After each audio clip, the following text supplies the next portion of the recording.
Bonjour, c'est parti pour la leçon numéro 3, OpenOffice Tableau. Pour ce cours numéro 3, nous reprenons le tableau que nous avons fait dans le cours numéro 2. Dans chaque cellule, nous pouvons y mettre une note, un commentaire. Par exemple, ici, je veux mettre comme commentaire total de mes dépenses mensuelles. Donc pour ça, je clique avec le côté droit de ma souris où est posé mon majeur. Oui, et je fais insérer un commentaire. Donc ça va insérer un semblant de post-it, vous voyez, qui va être dans cette cellule. Dans ce commentaire, dans ce qui ressemble à un post-it, nous allons marquer total budget, dépenses mensuelles. Si je clique n'importe où dans mon espace, ce commentaire a disparu.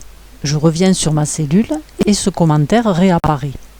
Si je veux le garder, ce commentaire en vue pour le voir, je vais demander afficher le commentaire. Donc là, il reste affiché. Si je clique dessus, j'ai des poignées. Grâce à ces poignées, je vais pouvoir agrandir mon espace de commentaire. Si je double-clique dedans, je vois mon curseur ici clignoter et je peux rajouter du texte. Vous pourrez ainsi mettre des commentaires partout où ça vous est nécessaire, où vous avez besoin d'une explication. Vous cliquez sur la cellule, côté droit de votre souris, insérez un commentaire et vous mettez votre commentaire. Maintenant, nous allons ajouter par exemple deux lignes. Donc je sélectionne ici deux lignes, deux cellules. Je demande insérer ligne entière et il m'en a mis deux de plus. Puisque j'en avais sélectionné deux, il m'en a mis deux. Maintenant, dans ces nouvelles lignes, je vais ajouter des valeurs. Donc, je vais mettre 200, là je vais mettre 80. Voilà, et ici, donc, je clique là-dessus, comme on a vu hier, enfin, sur la leçon numéro 2. On prend le petit ici, le petit carré, je remonte, et ça me copie la formule que j'ai ici, qui est C7 divisé par 12, c'est-à-dire C7 qui est ici, divisé par 12. Donc ici, il a dû faire C6 divisé par 12, et ici, on est en ligne 5, C5 divisé par 12. Par contre, il n'a pas fait ici le total, avec ces deux choses que l'on a rajoutées ici, pareil. Donc en fait, on vient sur la cellule, la première cellule que l'on veut mettre à jour. Nous, on a la somme de C7 à C18. Donc là, on va simplement corriger. Nous, on veut le total de C4 à C18. Donc ici, on va enlever le 7 et à la place, on va mettre C4. Et on fait Entrée. Donc là, il nous a bien fait l'addition. Donc ici, nous allons faire exactement la même chose. Nous allons demander la somme de D5, de D4 jusqu'à D18. Donc ici il y a écrit D7, on enlève le 7 et on va rentrer 4, ce qui nous donne D4, D18. Voilà, on peut changer la formule simplement ici en corrigeant ce qui ne va pas.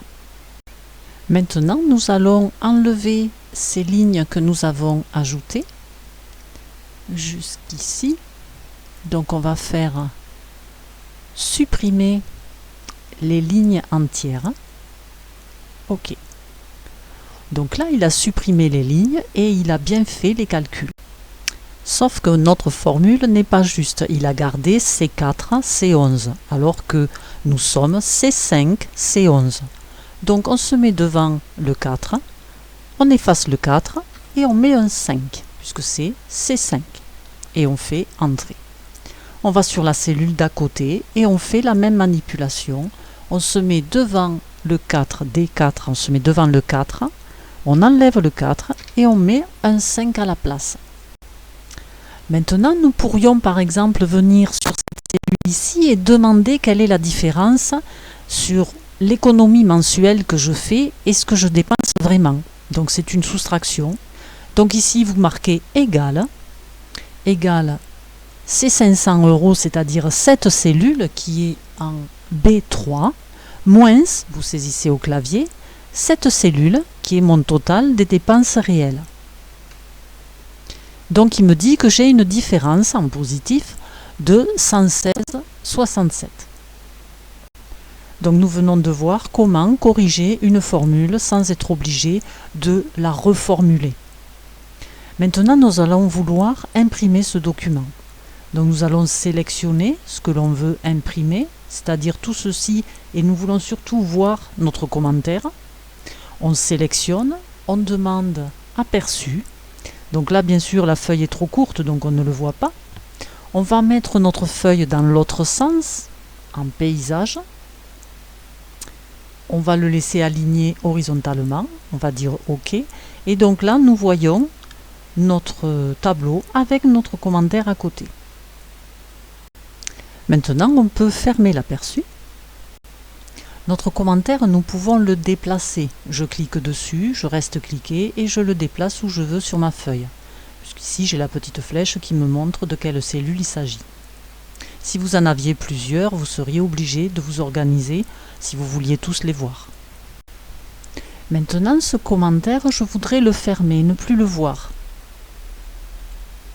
Donc je vais sur la cellule concernée de ce commentaire, je clique avec mon côté droit de ma souris, c'est-à-dire le majeur, et je vais décocher ici « Afficher le commentaire ». Donc là, on ne le voit plus. Lorsque je passe avec ma souris sur la cellule, je le vois.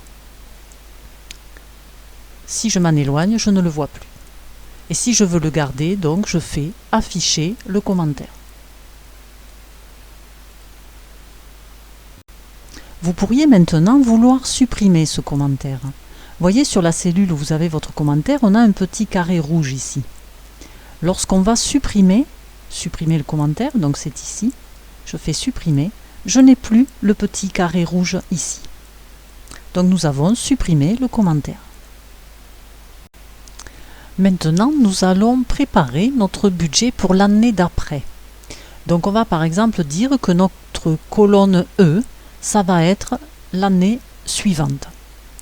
Donc nous sommes actuellement en 2020, nous allons préparer 2021.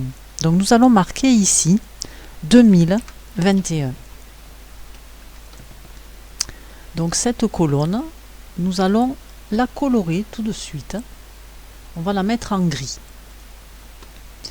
Nous allons, par exemple l'eau, nous allons marquer combien nous avons déjà payé. Donc nous allons prendre notre première facture et nous allons faire ici égal. On va par exemple marquer 120. Et on va faire entrer.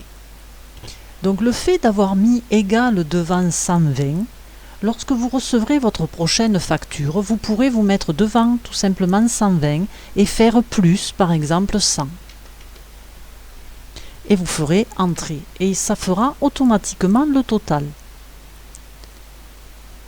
Et ainsi de suite. Donc l'électricité, vous allez le recevoir et vous allez mettre pareil, donc égal. Vous mettrez la valeur de votre première facture d'électricité, par exemple 50, vous faites entrer. Et à la prochaine facture, vous venez, vous vous mettez ici dans la barre des formules, vous mettez devant le 50, vous ferez plus et vous ajouterez la facture suivante. En fait, cette colonne, ça sera les dépenses réelles de 2020. Donc nous allons quand même le marquer ici, pour pas que ça porte à confusion. Ça va nous permettre tout simplement de préparer 2021. Voilà, donc nous mettons dépenses réelles.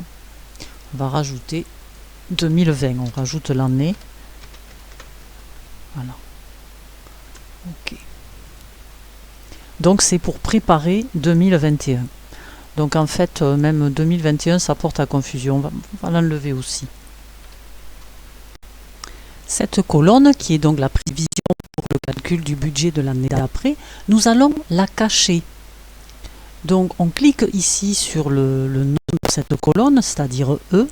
Je prends le côté droit de ma souris, c'est-à-dire où est posé mon majeur, et je vais faire masquer.